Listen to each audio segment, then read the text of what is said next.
The European Union is taking steps to rein in artificial intelligence and protect consumers. Lawmakers passed groundbreaking legislation which will govern any product or service that uses an AI system. It sets out classifications for AI based on level of risk from minimal to unacceptable. Riskier applications, such as for hiring or tech targeted to children, will face tougher requirements. The EU also placed a blanket ban on the use of facial recognition software in public spaces. Well, for more on this, we are joined live by tech expert Carmi Levy. Thank you so much for joining us on this. Unlike the arrival of social media, where a lot of lawmakers pretty much had their head in the sand, AI is a whole different world. Talk about the significance of this legislation, and also, do you think it will set a precedent for other jurisdictions and even Canada to follow?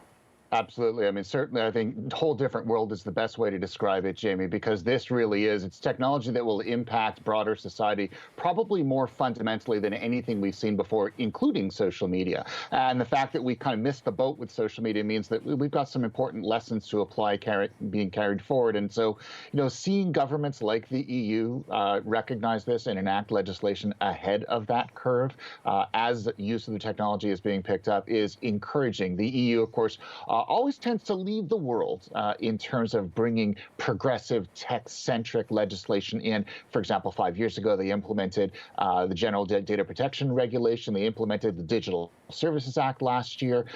And then once it starts in the EU, it sort of spreads globally. Other jurisdictions will then follow their lead. So even though it doesn't apply here yet in Canada, we're already following their lead, and the wheels are in motion for us to have very similar laws in place in future as well. So definitely EU leads the way.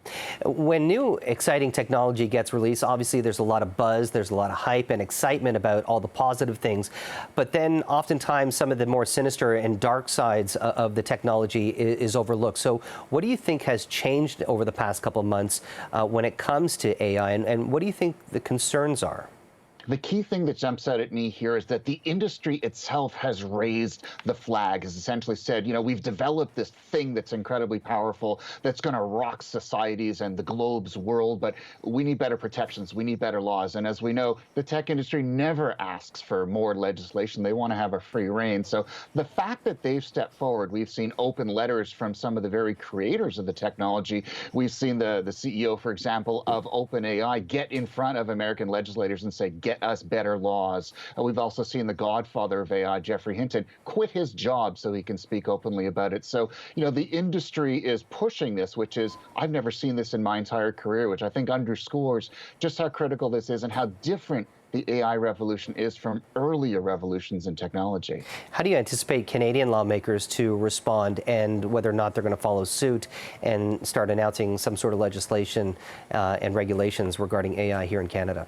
This is one of the few times in my life, Jamie, where I'm really encouraged by what we're seeing here in Canada. In fact, we already have something in the pipeline. It's called Bill C-27. Is the umbrella? It's really the digital charter, but it includes provisions for privacy as well as artificial intelligence. And so it isn't as wide-ranging as we'd like, but it starts the framework. It sort of starts the conversation, pulls the stakeholders in. It's passed second reading in the House of Commons in April, and it is moving forward, probably become law, if it becomes law before Parliament is done, probably sometime next year. So this is one of those rare cases where Canada leads. And in fact, our law will likely become a precedent, just like the European law, for other countries to follow. So it's not in place yet, but the conversation is happening, and that's incredibly encouraging. That's really interesting stuff. Tech expert Carmi Levy, we always appreciate your time and perspective. Thank you. Thank you, Jamie. Appreciate it.